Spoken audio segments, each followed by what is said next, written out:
Holy fuck, chat. Breaking news. Canada just criminalized the Bible. Now quoting scripture on marriage, sin, or God design for sexuality can be prosecuted as willful promotion of hatred.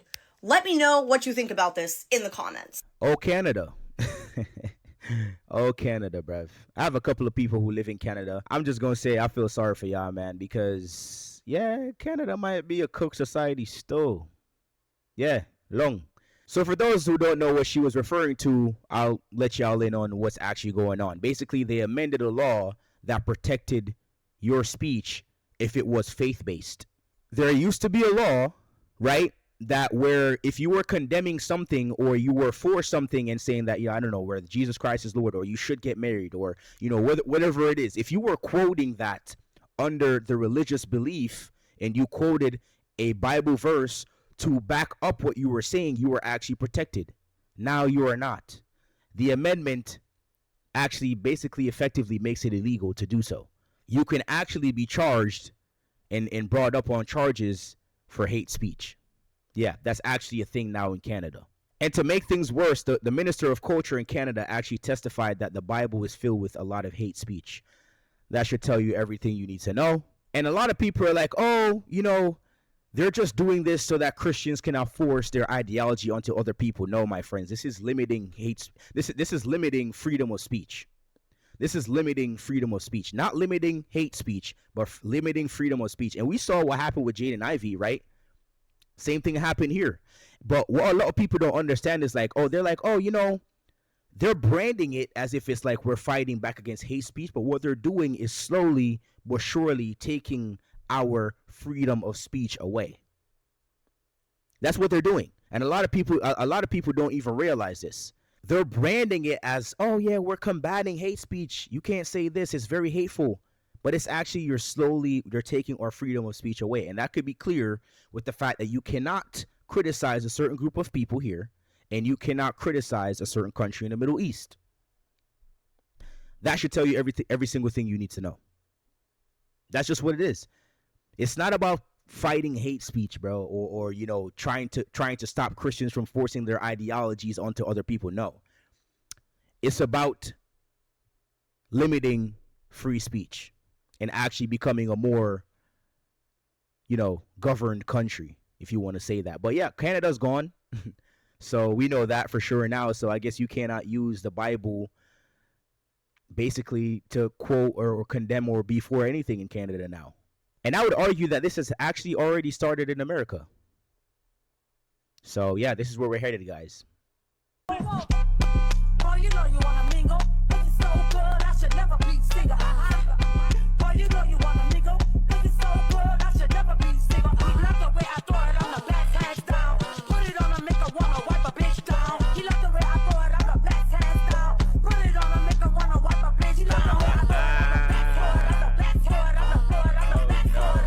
Yeah, that last dude was the one who got them fired. I'm convinced that the last dude, when they saw the last dude, bro, when they saw that dude, they was like, yep, gotta go. All of them gotta go. Crazy. But why would you do this at Chick-fil-A, right? You might get away with this at Burger King. You might get away with this at KFC, McDonald's. But Chick-fil-A, bro, y'all know Chick-fil-A do not play that type of stuff, bro. Chick-fil-A is actually one of the, you know what I'm saying, top tier.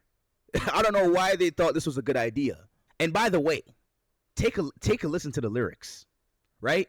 My, you know what is so good, I should never be single. This is the type of music that the black community promotes and puts out, by the way. We all know who is funded by.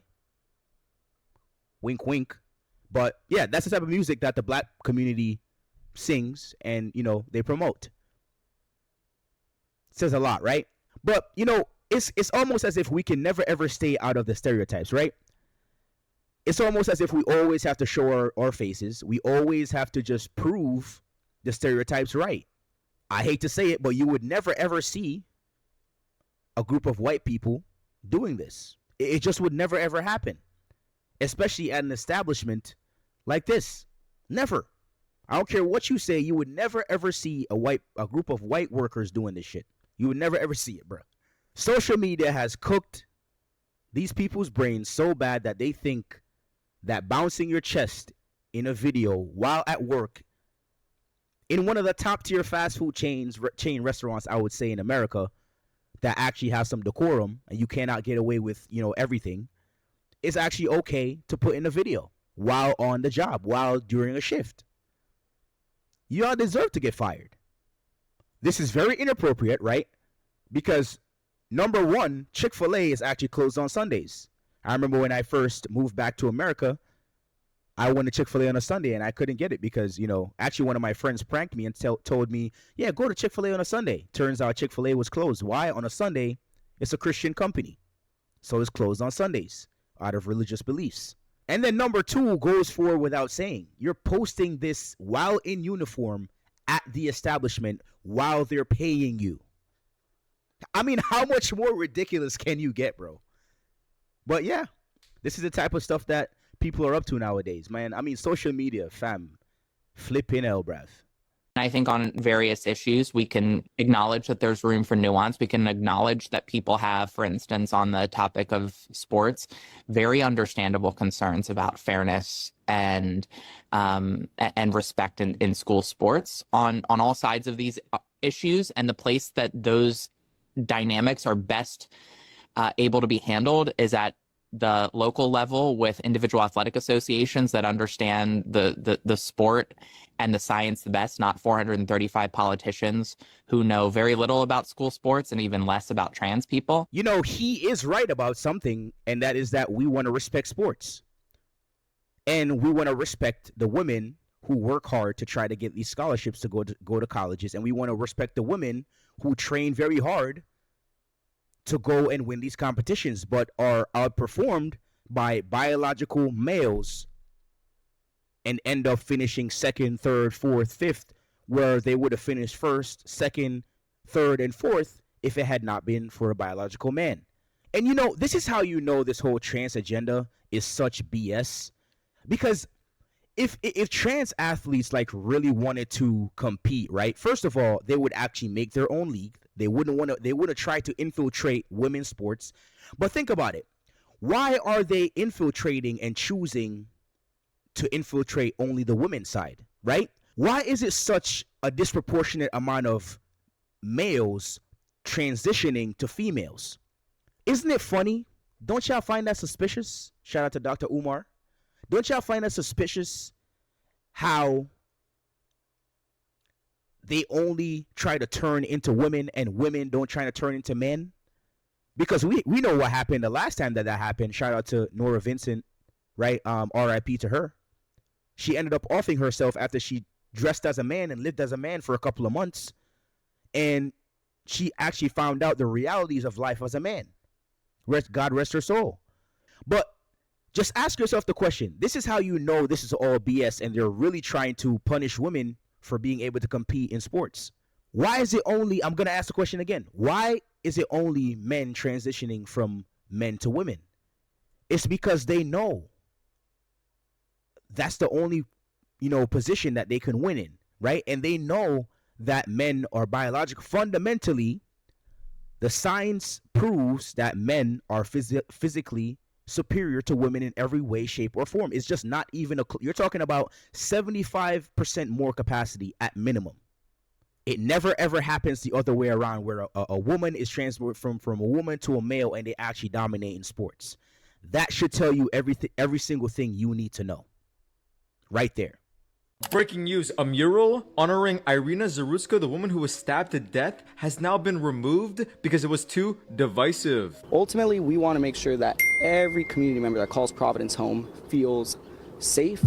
And we can both agree that this mural behind us does not reflect Providence's values, nor does it reflect the creativity that we want to see in our city. A lot of people voiced their frustrations, and voices were heard, and the work is coming down as a reaction to that. This is the mayor, Smiley, who called for it to be taken down. What a scum. Follow me on X for more. Well, to be fair, the mural has actually not been taken down yet, but the owners of the bar, which I think that guy, the guy that was speaking at the end there is actually an owner of the bar, they actually confirmed that they are going to be taking down the mural. But let me get one thing straight. So the mayor says that the mural doesn't represent what Providence is all about. And Providence is all about safety.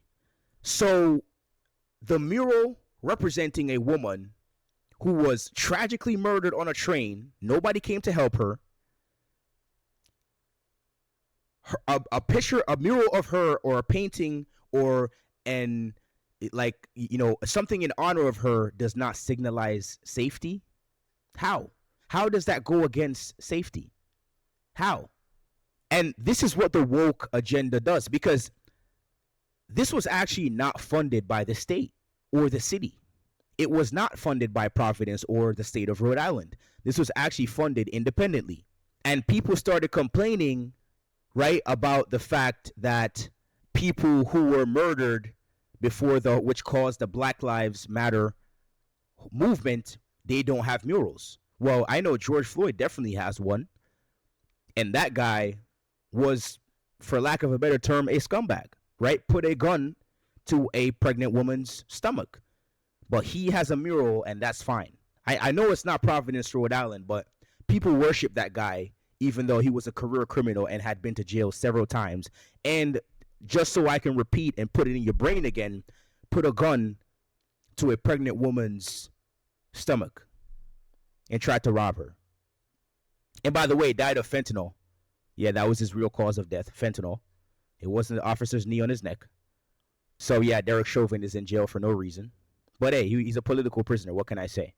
But that just goes to show you where we are in society, where the woke mob can push so far that they can get murals removed because other people in Black Lives Matter didn't get a mural. That's how far we've come, right? That's how far left and woke the pendulum has swung.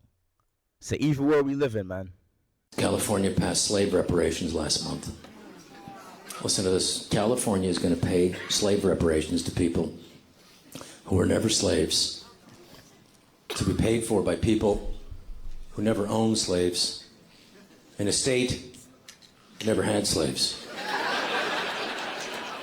That's like paying child support for a child you never had to a woman you never Now, while that analogy is funny, actually one of the things that he said was wrong, right? California did actually have slaves, and they imported them from the South to actually work on the gold mines. But I still think the idea of reparations is stupid. As a black person myself, I also used to think that reparations was a good idea, and they should pay us for what they did to our ancestors and all that stuff.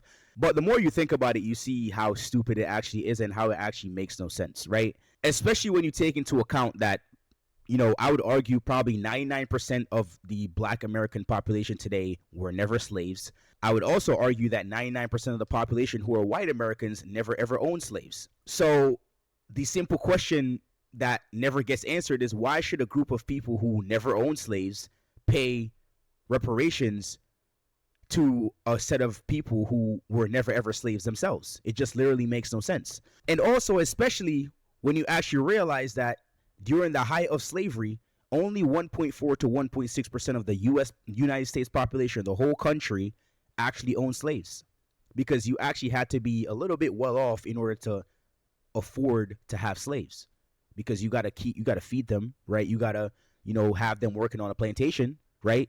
So only 1.6% of the population at its peak, that's the highest number of people of the population in the United States that actually could afford to own slaves and actually own slaves. But let me show y'all how crazy this idea of reparations is, because it's really a crazy idea. So I'm going to use an analogy, right?